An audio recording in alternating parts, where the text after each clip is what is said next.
এমন অনেক মেয়েরা আছে যারা অনেকদিন ধরে একটা সম্পর্কে জড়িয়ে আছে শুধুমাত্র ভয়তে, কাউকে কিছু না বলে মুখ বুজে।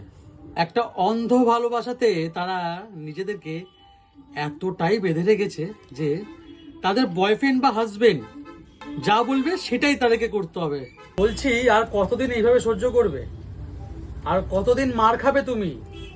আর কতদিন মুখ বুজে তুমি সহ্য করবে তোমার ওপর চলা এই অত্যাচারগুলোকে? বলছি, এখনো সময় আছে, বেরিয়ে আসো, এইসব সম্পর্ক থেকে বেরিয়ে আসো।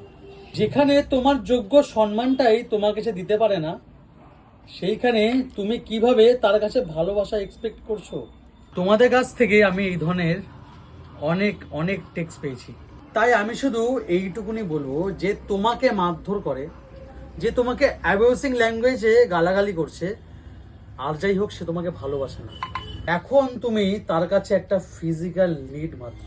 দেখো, যারা এগুলো করছে তারাও তো দোষী বটেই, কিন্তু যারা এগুলোকে মুখ বুজে সহ্য করছে তারা তার থেকেও বড় দোষী।